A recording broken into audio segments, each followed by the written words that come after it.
晚间好，欢迎回到鬼影档案馆，我是鬼影，戴上你的耳机，准备迎接梦魇吧。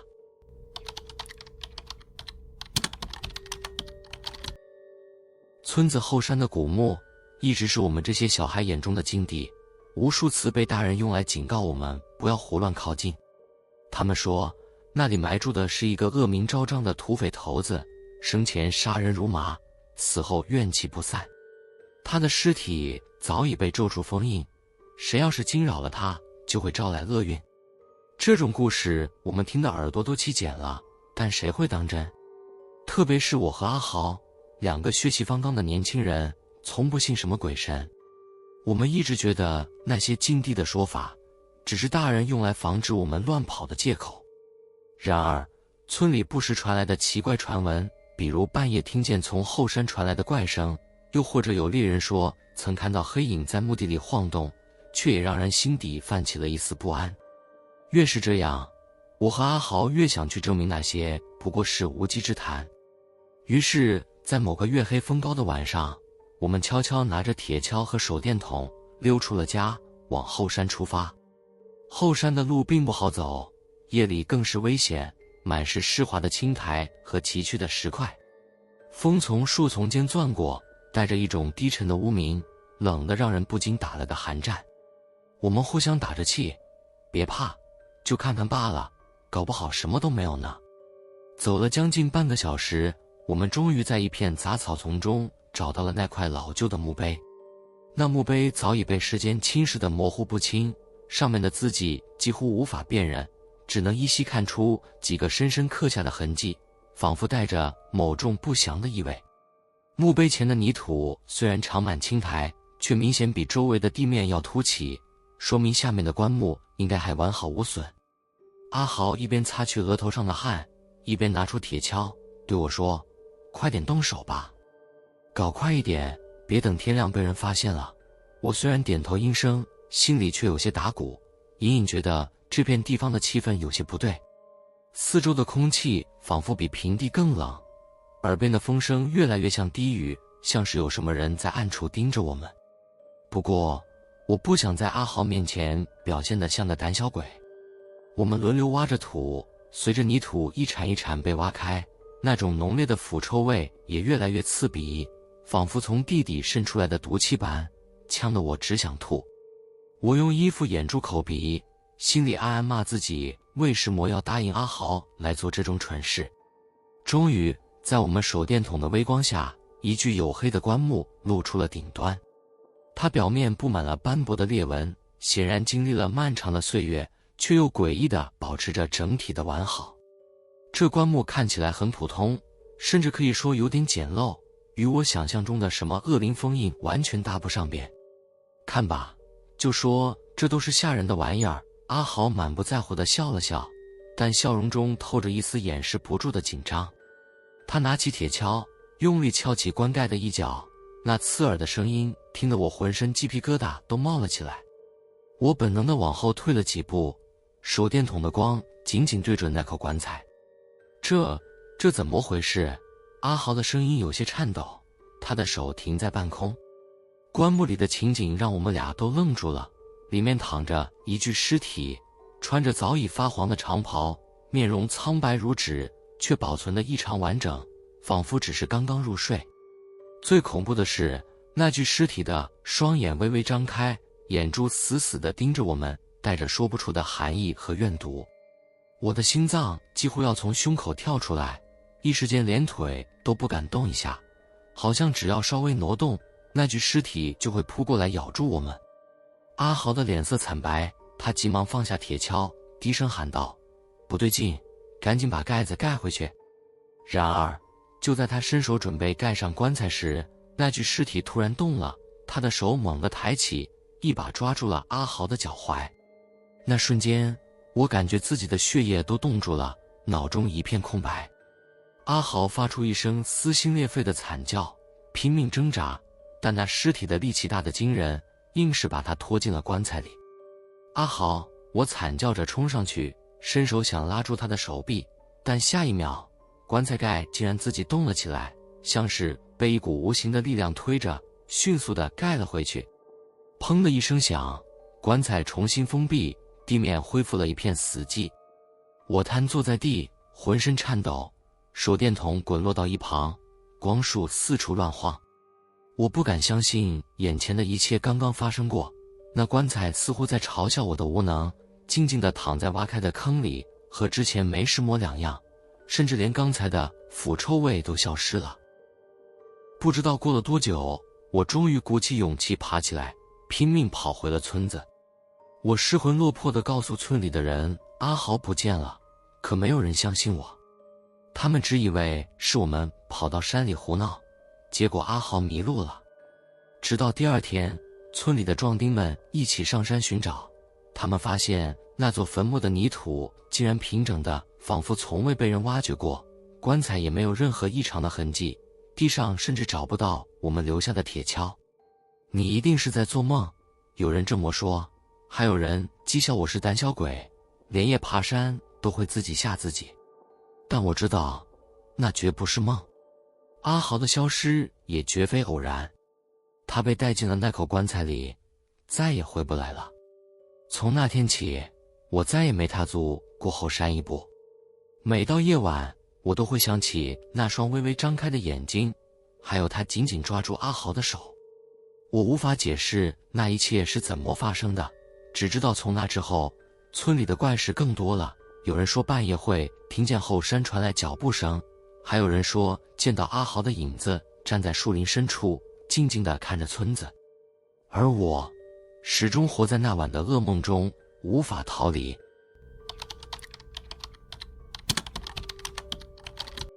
我的舅舅是一个做殡葬行业的老手，在我们那座小城里，他的丧葬店几乎家喻户晓。丧葬店并不大，但却经常能接到村子里或周边城镇的单子。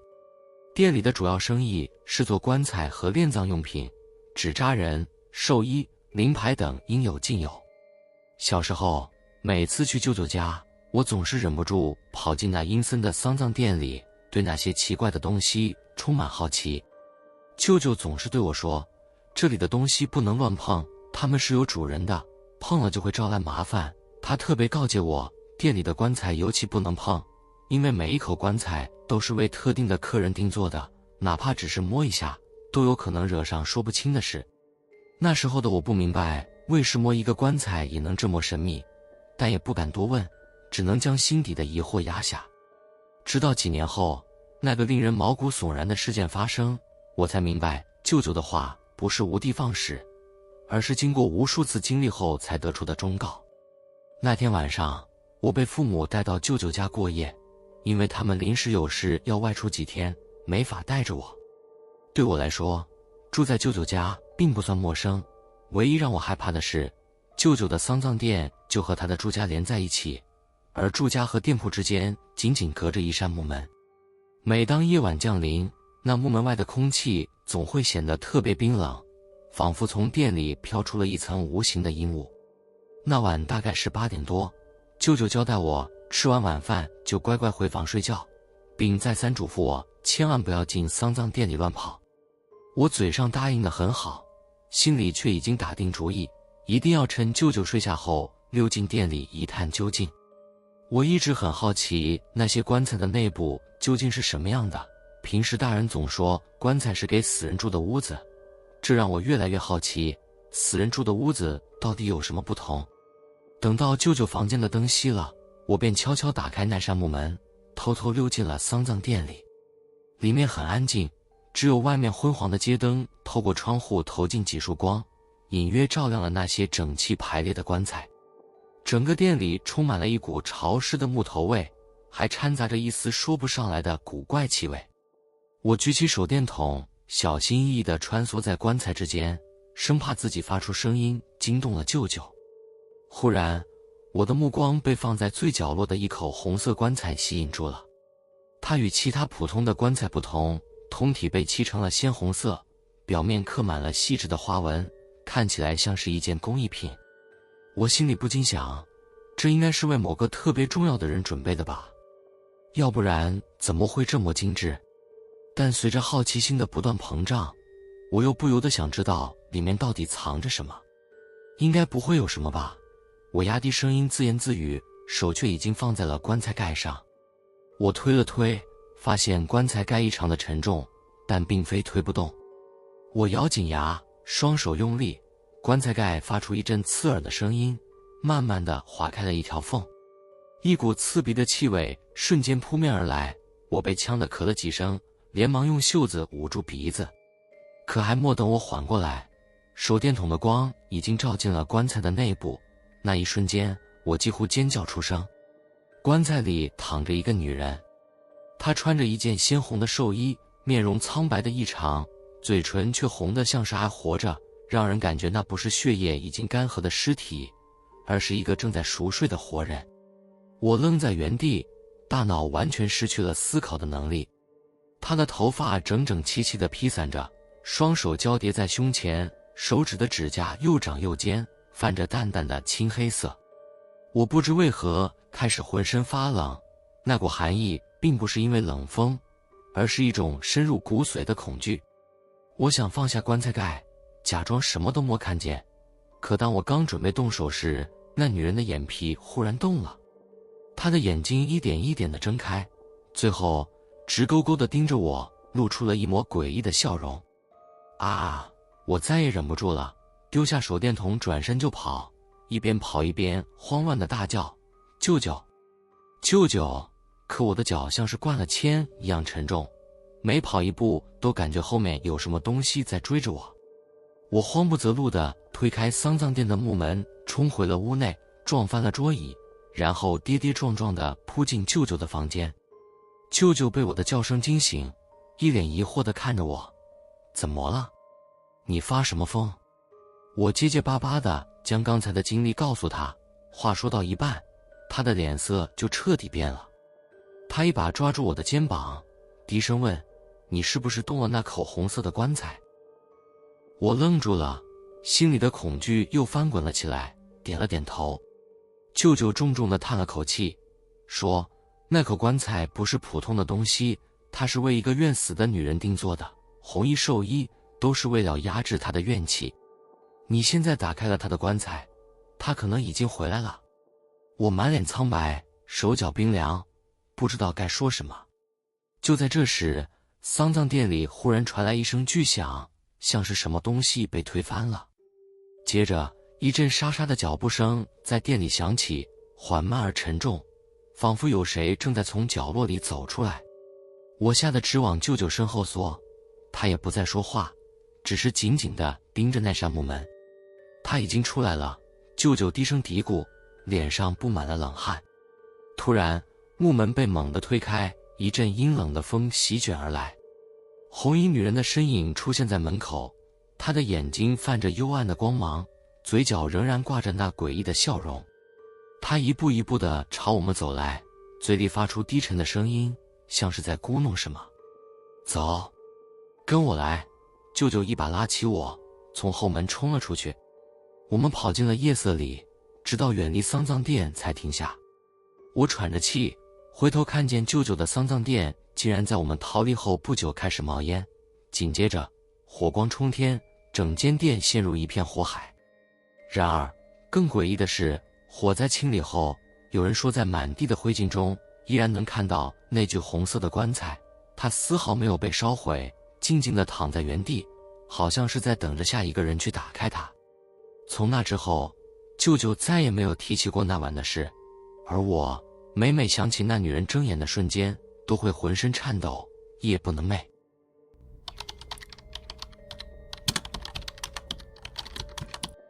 地铁站的维修工作从来都不轻松，但对我来说，这份工作稳定且薪水不错，所以我也做了好几年。通常情况下，夜班是最让人头疼的，因为深夜的地铁站不仅阴冷，而且安静得过分，让人总有一种毛骨悚然的感觉。尤其是最近一段时间，我们站内某个隧道老是出问题，不是灯光忽明忽暗，就是设备无故损坏。领班开玩笑说那条隧道闹鬼了，但谁都知道他其实只是找个说辞掩饰设备年久失修的事实。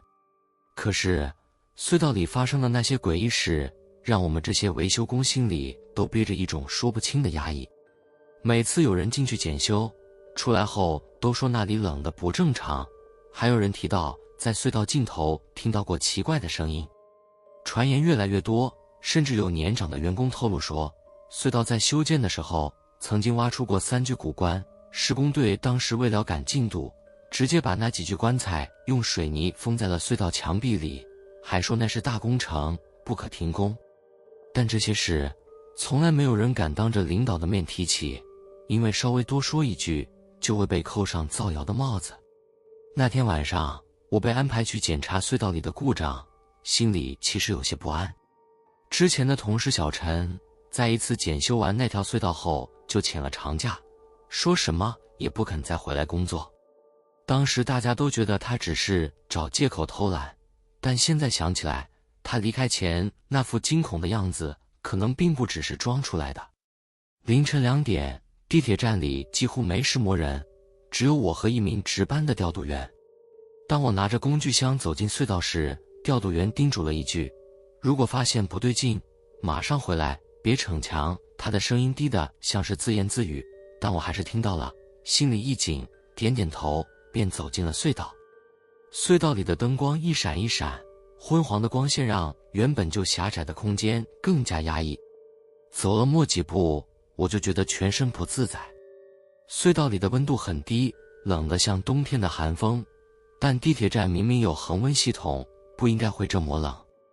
我裹紧了外套，拿着手电筒继续往前走。走着走着，我的耳朵捕捉到了一些奇怪的声音。起初那声音非常微弱，像是风从隧道深处吹过的声音，但越往前走，那声音越清晰，慢慢变成了咚咚咚的声响，就像有人在敲击什么。那声音有节奏，既不像管道漏水，也不像设备异常，倒更像是某种警告的信号。我停下脚步，抬头环顾四周，试图找出声音的来源。手电筒的光柱划过隧道墙壁，我这才发现这段墙壁的颜色有些不对劲，比起其他部分更暗，甚至还有些凹凸不平。我将手电筒的光集中在一处，猛然看到墙面上有几条长长的裂缝，裂缝里渗出一些粘稠的黑色液体，仿佛墙壁正在流血。我吓得往后退了一步，却没注意脚下踩到了一滩水，差点滑倒。低头一看，那水居然是黑色的，散发出一股腐烂的臭味。我掏出手机想要拍下这一幕，手刚拿起来，那咚咚咚的声音却猛地停止了。四周突然变得死一般的寂静，寂静的我能清楚听到自己的心跳声。我正想快步离开，忽然间那段墙壁剧烈震动起来，像是里面有什么东西正在拼命挣扎。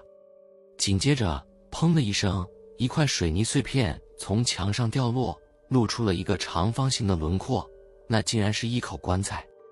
棺材的木质已经腐烂，但大致的形状还能辨认出来，还有一些奇怪的符文刻在上面，像是某种封印。这不是真的吧？我喃喃自语，脚下却像生了根，根本挪不动一步。正当我震惊得无法思考时，那口棺材突然开始慢慢打开，一只枯瘦如柴的手从里面伸了出来，指甲长得像刀刃一样，随后是一具扭曲的身影。那是一个人形的东西，但他的头歪着，几乎与肩膀成90度的角，眼睛空洞，没有眼珠，嘴巴张得大大的，像是在无声的尖叫。我再也忍不住了，丢下工具箱，转身拼命地往出口跑。我的脚步声在隧道里回响，但那东西似乎并没有追上来。可奇怪的是，跑着跑着，我发现隧道变得越来越长，好像怎么跑都看不到尽头。原本该在几百米外的出口，现在却变成了一片黑暗。就在我以为自己永远逃不出去时，背后突然传来一阵冷笑声，声音尖利刺耳，直钻进我的脑袋。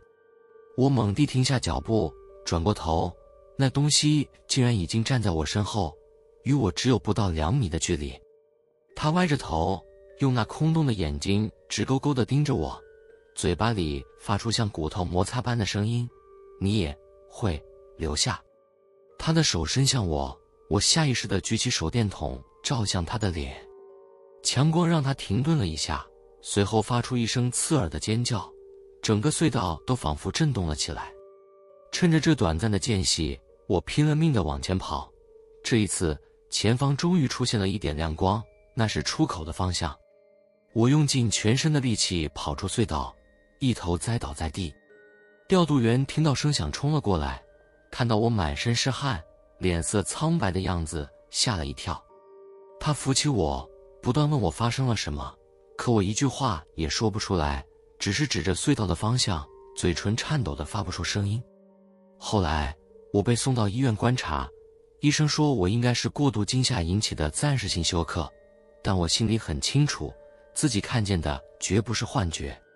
当我再次醒来时，我听说那条隧道被封闭了，理由是结构问题需要检修，但无论我怎么打听，也没人愿意透露更多细节。几天后，我辞掉了这份工作，彻底离开了那座城市。然而，每当夜深人静时，我总会回想起隧道里的那具棺材，还有那东西的眼睛，空洞、死寂，却带着一种无法言喻的怨毒，仿佛在告诉我，这一切还没结束。喜欢这类型的故事的话，记得点赞、订阅鬼影档案馆，开启小铃铛，才不会错过接下来的恐怖小故事哦。你们有类似的或者其他的灵异经验吗？欢迎留言分享。鬼影档案馆，我们下次见。